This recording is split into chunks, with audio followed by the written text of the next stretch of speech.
டேய், நான் ரோகிணி இல்லடா. பிரச்சனைனா நான் வருவேன்டா. ஹாய் மக்களே, வணக்கம். இன்னைக்கு எபிசோடில் கிருஷ்ண தத்தெடுத்துக்கிறதுக்காக மீனாவும் முத்தும் ஒரு காப்பகத்துக்கு போகிறாங்க. அம்மாவும் சேர்ந்து என் பையனை தொலைக்க பாக்குறீங்களா?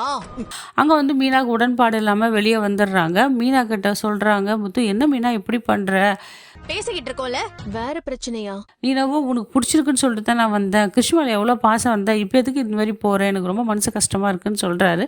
நமக்கு பயப்படலனாலும் பேய்க்கு பயப்படுறான்.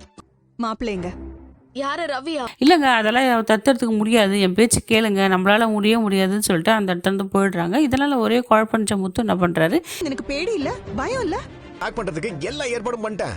ஏன் மீனா வர வர இப்படி பண்றா, நம்ம பேச்சே கேட்க மாட்டாளே, நீ எதுக்கு தடுத்த, என்னடா கரெக்ட், ரொம்ப மாறிட்டாளேன்னு சொல்லிட்டு வேதனைப்பட்டு என்ன பண்றாரு, பழைய மாதிரி பகல்லே ஃப்ரெண்ட்ஸ் கூட சேர்ந்து தண்ணி அடிக்க ஆரம்பிச்சிடுறாரு. இதுக்கெல்லாம் காரணம் மீனா தாங்க. உடனே இதனால் கண்டிப்பாக வந்து மீனா பர்மனெண்ட்டாக அவங்க அம்மா வீட்டுக்கு போக வேண்டிய சூழ்நிலையும் வரும். இங்கே ஒரு பக்கம் வந்து கிருஷ்ண வெளிநாட்டுக்கு அனுப்புறதுக்காக மனோஜ் பிளான் பண்ணிகிட்ருக்காரு.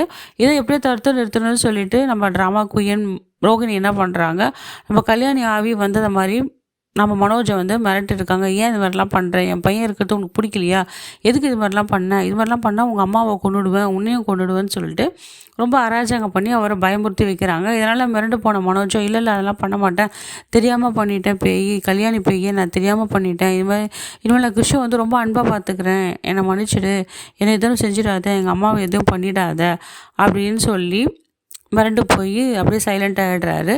எத்தனை நாளைக்கு தான் இந்த ரோகிணி வந்து பேய் வேஷம் போட மாட்டேன், எத்தனை நாளைக்கு தான் இந்த ரோகிணி வந்து இந்த மாதிரி பேய் வேஷம் போடுவாங்கன்னு தெரியல. இதனால் அவங்க வாழ்க்கை இல்லாமல் மீனாவோட வாழ்க்கையும் தாங்க அஃபெக்ட் ஆகுது. இங்கே ஸ்ருதியோட அம்மா வந்து சில விஷயத்தை கேள்விப்பட்டு வந்து ஸ்ருதிக்கிட்ட வான் பண்ணி கண்டிக்கிறாங்க. என்னடி உன் புருஷனை இது மாதிரி இன்னொரு பொண்ணு கூட வெளியில் அமிச்சு சந்தோஷமாக இருக்க, ஆம்பளைங்கள்லாம் இந்த மாதிரி விட்டு வைக்கக்கூடாது, எதனால் சின்ன பண்ணுவேன், லைஃப் ஸ்ருதி நம்பிக்கைலாம் அதுக்கப்புறம் தான், ஏன் இது மாதிரிலாம் பண்ணுற, பொறுப்பே இல்லாமல் இருக்கேன்னு சொல்லிட்டு திட்டுறாங்க. இல்லை மம்மி, எனக்கு வந்து ரவி மேலே நம்பிக்கை இருக்குது, அதெல்லாம் ஒன்றும் இல்லை, யார் பேச்சு கேட்டு இது மாதிரிலாம் நீங்கள் பேசாதீங்கன்னு சொல்லிட்டு அவங்க அம்மாவை கண்டிக்கிறாங்க. இப்போ அந்த இடத்துல வந்து ஸ்ருதிக்கும் அந்த இடத்துல வந்து நீத்துக்கும் ரவிக்கும் என்ன பிரச்சனை ஆகும்னு தெரியல. இதனால் வந்து மோஸ்ட்லி வந்து இங்கேயும் இவங்க வாழ்க்கையும் ஸ்பாயில் ஆக போகுது, ஸ்ருதியோட வாழ்க்கையும். இந்த நீத்து எதுக்கு இப்படி பண்ணுறாங்கன்னே தெரியல, வேணே பண்ணுறாங்களா ஸ்ருதியை வெறுப்பேற்றுக்காக, இல்லைன்னா ஸ்ருதியோட அம்மா வந்து தப்பாக பேசியிருப்பாங்கள்ல ரவியை பற்றி, அதை உண்மைன்னு சொல்லிட்டு ப்ரூஃப் பண்ணுறதுக்கு அப்படி பண்ணுறாங்களான்னு தெரியல. அடுத்து வர வீடியோவில் தான் நம்ம பார்க்க முடியும்.